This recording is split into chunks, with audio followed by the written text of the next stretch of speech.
Et bonjour à tous, on se retrouve de nouveau pour un petit tutoriel Moodle. Aujourd'hui, donc la troisième vidéo du chapitre 2, la communication, c'est important. Au chapitre de la vidéo, je vais vous apprendre à utiliser le forum des annonces, qui est un forum, on va le voir, un peu spécial. Utiliser aussi d'autres types de forums, car voilà, on peut installer d'autres forums dans Moodle. Activer le suivi des messages pour que vos élèves puissent suivre beaucoup plus facilement ce qui a été mis à jour dans les différents forums. Et enfin, on parlera de groupes séparés un peu plus longuement. J'en avais un peu introduit cette notion dans la vidéo précédente. Et ensuite, je terminerai avec ce qu'on appelle le chat, la messagerie de groupe. Sans plus attendre, on va sur le site e-ndc.org. Dans votre tableau de bord, vous retrouvez donc votre cours Moodle, vous avez créé. Alors ici, moi, je suis déjà en mode d'édition. N'oubliez pas de l'activer une fois que vous voulez commencer à modifier des choses.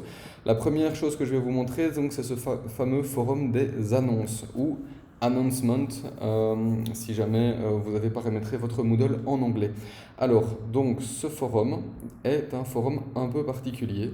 Donc, vous voyez qu'ici, il n'y a encore rien qui a été mis dedans. Mais si vous allez dans les paramètres, ou si vous faites, voilà, vous pouvez accéder aux paramètres en cliquant ici, modifier paramètres. Vous voyez que c'est un type de forum ici, de type annonce. Alors là, c'est un peu particulier. Donc là, je dois quand même vous expliquer ce qui va se passer quand vous allez mettre des messages dedans.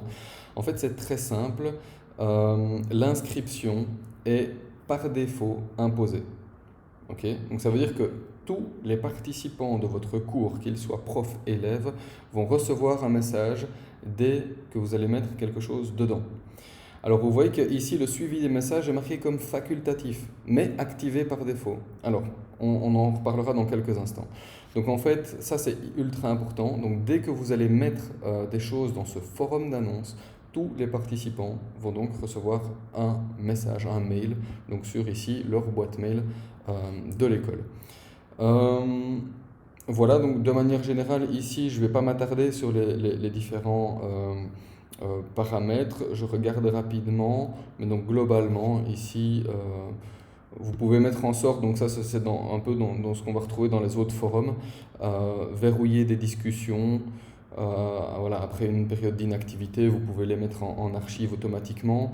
Nombre maximal de messages par jour. Donc vous pouvez bloquer les élèves à un ou deux messages par jour si vraiment ils sont ultra actifs, ce que je ne pense pas qu'il va se passer. Mais bon, vous pouvez aussi évaluer des forums.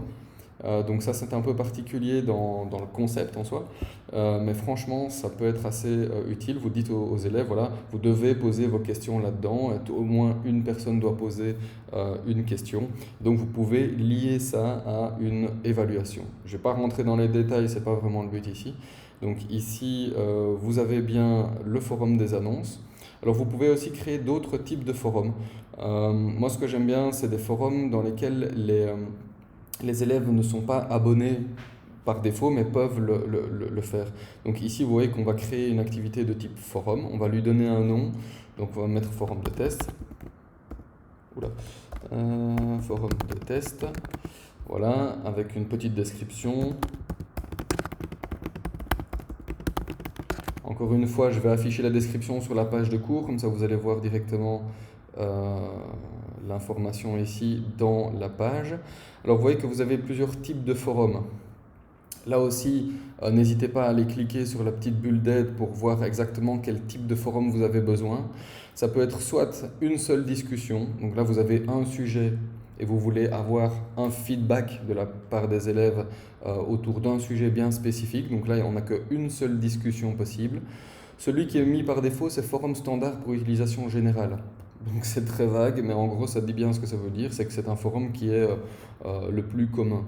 Après, vous pouvez avoir un forum standard affiché comme un blog, c'est-à-dire avec des genres d'articles qui vont s'afficher du style de blog. Vous avez des questions-réponses. Alors là, je n'ai pas vraiment utilisé ce style de forum, mais vous voyez que les étudiants doivent du coup poster un message avant de pouvoir le consulter et répondre aux questions des messages des autres participants. Donc c'est vraiment que quand ils posent des questions, qu'ils peuvent voir les réponses générales. Donc c'est un peu particulier, donc je ne recommande pas d'utiliser cette option-là. Et enfin, chaque personne lance une discussion unique.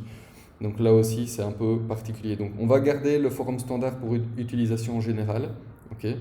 Il ne peut y avoir qu'un seul forum des annonces. Donc ici, c'est pour ça que vous ne pouvez pas mettre forum des annonces dans ce type de forum. Et donc voilà, donc en fait assez simple. Vous voyez que dans l'inscription et le suivi des messages, ici l'abonnement est facultatif par défaut. Alors là aussi vous pouvez dire abonnement imposé, mais je ne le recommande pas parce qu'il ne faut pas non plus rentrer dans un système de flood comme on appelle, c'est-à-dire que vous allez submerger vos élèves et les profs qui sont associés à vos cours de messages. Donc là, essayez de limiter au maximum ce qu'on utilise comme abonnement imposé. Ça va? Alors ce qu'il va falloir plutôt privilégier, c'est le suivi des messages. Ici, vous pouvez imposer le suivi des messages. Et je recommande vraiment, à chaque fois que vous créez un forum, de mettre imposé. Donc là, je vais devoir même aller le modifier dans le forum des annonces parce que j'avais laissé en facultatif. En facultatif, ça veut dire qu'il va être activé par défaut, mais que les élèves peuvent le désactiver, ce qui n'est pas conseillé ici. Mais vous pouvez donc du coup l'imposer. Alors, c'est quoi le suivi des messages? Donc, je vais ici enregistrer et afficher. Je vais afficher un cours que je n'ai pas été voir depuis peut-être un peu longtemps, dans lequel je suis inscrit, par exemple ici. Voilà. Le suivi des messages, c'est bien ceci. C'est un genre de petite bannière jaune, comme vous le voyez ici, qui vous dit que vous n'avez pas lu 3 messages. Et ce qui est bien, c'est que quand vous cliquez dessus, ou quand l'élève cliquera dessus, vous verrez directement et uniquement ces 3 messages-là.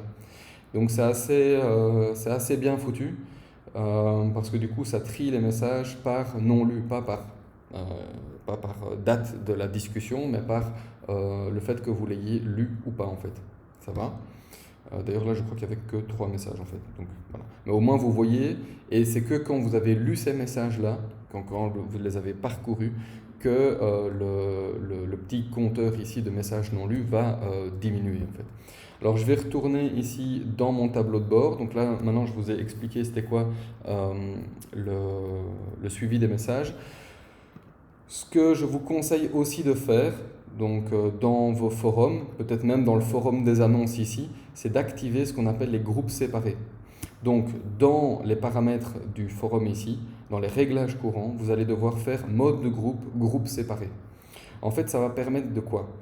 Rappelez-vous, donc ici si je fais enregistrer, afficher, vous avez donc du coup quand vous faites ça, un onglet, un lien qui apparaît en plus pour sélectionner la classe que vous avez créée. Car rappelez-vous, c'est là où je voulais en venir, on a créé ici 2 groupes dans la vidéo précédente.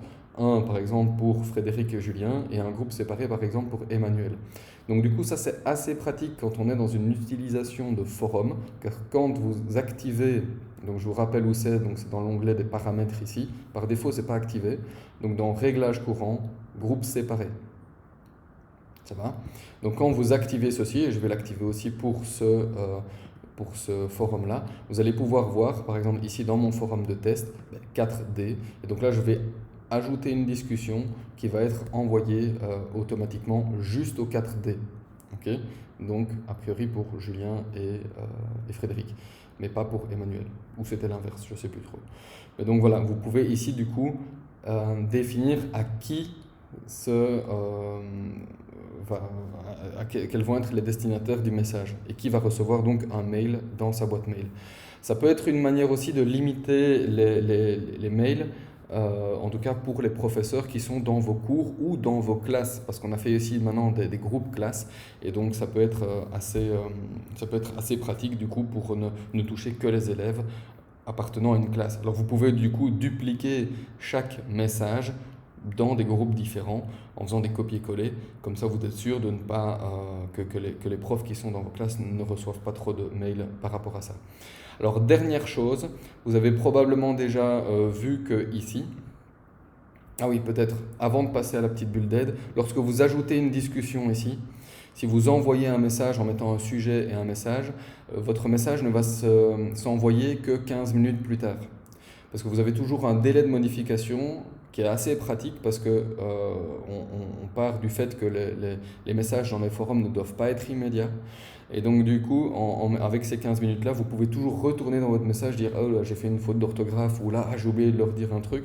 Et donc du coup, vous pouvez toujours aller remodifier votre message. Si vous ne souhaitez pas faire ça, vous pouvez cliquer ici sur « Avancer ». Okay, donc là, vous avez quelques réglages en plus au niveau avancé.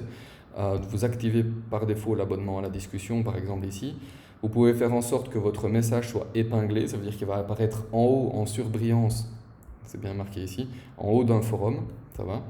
Et vous pouvez aussi cliquer là-dessus, envoyer des notifications de messages des forums sans délai de modification. C'est là aussi où vous pouvez respécifier dans quel groupe vous voulez envoyer votre message. Ça va? Donc n'hésitez pas, ici je vais faire annuler pour vous remontrer. Quand vous faites ajouter une discussion, vous avez un petit bouton avancé. Il n'est pas très visible, donc il faut vraiment bien faire attention. Et là vous avez un peu plus d'options avec lesquelles vous pouvez jouer. Dernière chose, donc ici par rapport à cette petite bulle que vous voyez, donc ce sont des bulles de discussion. Et vous voyez que par défaut ici dans le groupe, en tout cas vous maintenant vous allez avoir les groupes dans des classes dans lesquelles vous faites partie peut-être. En fait, du coup, pour activer ce petit mode de chat de groupe avec vos classes, vous devez paramétrer correctement les participants. Donc en fait, c'est quand vous êtes dans les participants ici, vous voyez que ici, si je vais dans les groupes, là par exemple de la 4D, si je vais modifier les réglages du groupe, vous voyez que je peux activer la messagerie de groupe, ici. Donc ça c'est la première chose à faire si vous voulez que vos élèves puissent se parler entre eux, d'avoir un genre de groupe de chat de classe, vous activez la messagerie de groupe. Mais il ne faut pas oublier une chose, donc ici je vais modifier le groupe pour que vous puissiez le retrouver, donc c'est 4D groupe de test, voilà, enregistré. Quand vous faites ça, il y a juste les personnes qui sont dans les membres du groupe ici qui peuvent se parler entre eux grâce à ce petit chat-là. Ça va? Donc, il ne faut pas oublier de vous mettre dedans si vous voulez dialoguer avec vos élèves. Ça va? Donc là aussi, je vais m'ajouter au groupe ici. Ça va? Donc, votre groupe aura toujours le nombre d'élèves associés à cette classe-là, plus 1, vous en l'occurrence. Et donc, du coup, grâce à ça, vous allez pouvoir avoir ici, hop, 4D, groupe de test. Et quand vous cliquez dedans, si vous écrivez un message ici, vous allez envoyer un mail aux 3 participants, c'est-à-dire moi, Frédéric et Julien. Ok? Donc voilà, comme ça, là je vais peut-être enlever cette option-là, comme ça Frédéric et Julien ne vont pas avoir cette messagerie de groupe qui va apparaître comme ça de manière complètement impromptue. Et donc voilà, c'est tout ce que je voulais, je crois, vous montrer pour aujourd'hui.